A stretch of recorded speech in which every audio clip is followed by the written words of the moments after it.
Alrighty, welcome back to another adventure in rattle can restorations.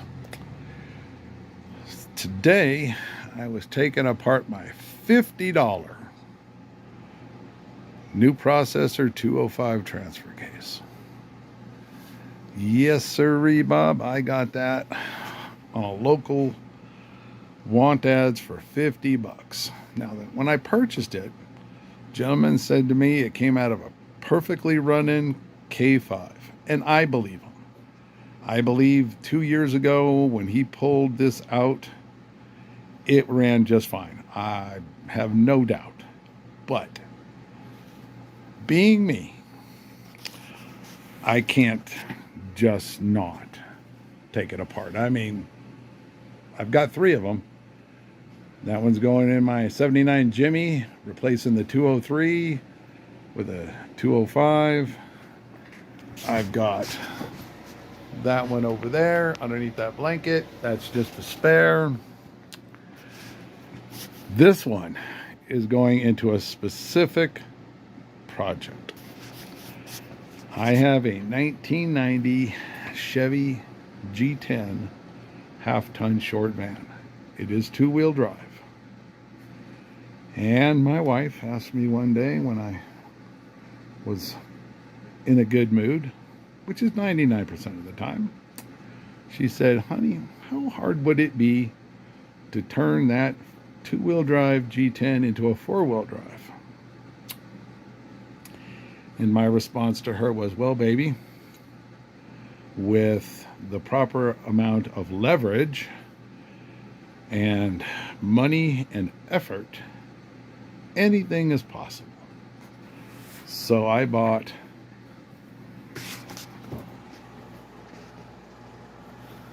underneath the B&M transmission for a 350 is a TCI 700R4 transmission.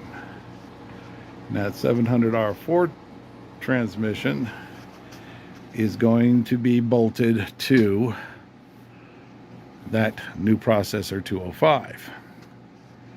Then that new processor 205 is going into the van, and I have all of the hangers out of a K5, and I've got the axles for both front and rear. Now, when I took apart, the first thing I noticed was that. Now, this thing's been sitting on a shelf for 2 years. Granted, it hasn't been spun around, no lubrication.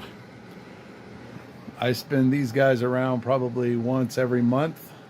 I just get in there and spin around about 5 or 10 minutes to get all of the lube floating around. But this is chowdered.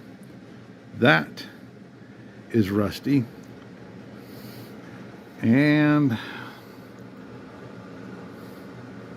the bearing surface for the lip has a groove in it. So this is going in the garbage can. Other than that, everything else looks pretty good. I didn't find any rust at all inside the case. No water, no rust, other than on that shaft. So it's very clean. But again, you know, why do I take stuff apart? Well, because this will flake off into the oil, and it'll run through this bearing surface into the bearings inside here and the bearings that run in there, and you know, it's just really going to make a mess. It'll end up destroying the needle bearings. It'll destroy this surface because there's no filter in this thing. So that rust, and I don't know if it has a magnet in it or not, but it will when I'm done. But still. And we've got this issue. Yeah, this thing, I don't know. See, the original seal ran here. you can see it has worn a groove over the years. So somebody replaced the seal, and on this particular seal, you can actually force the seal all the way to the bottom, or you can push the seal all the way up and get a fresher bearing surface for the seal. And that's what they did here. So this is going to need replacement. So I got one gear, and then I've got this one right here. And what's this number? Is that 99659? 99659. So that's the yoke I've got to come up with.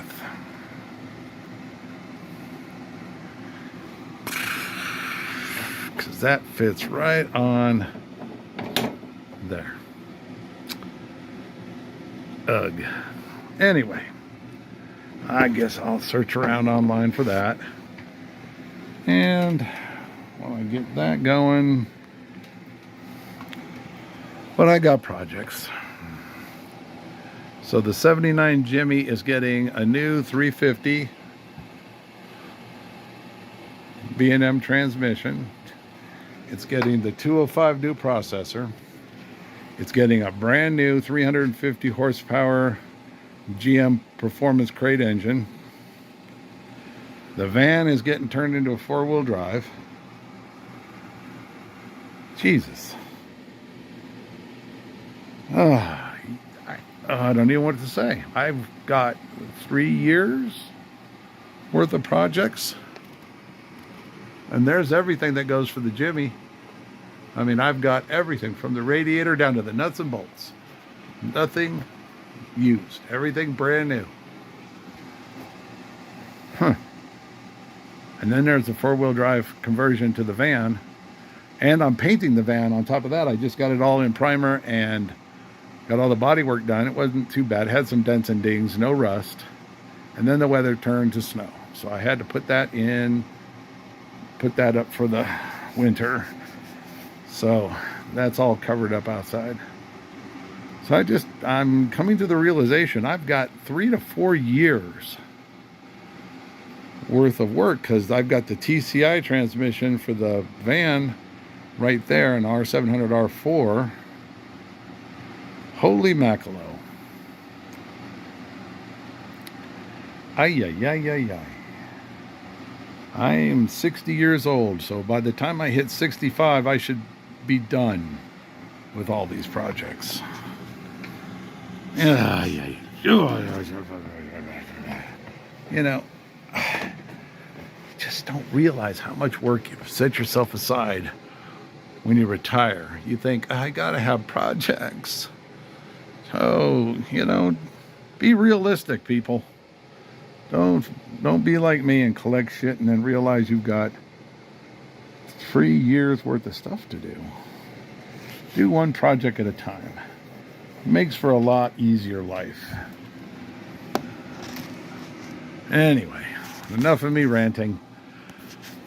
I'm done. I'm tired. I'm going in the house. This is Rattle Can Restoration saying adios.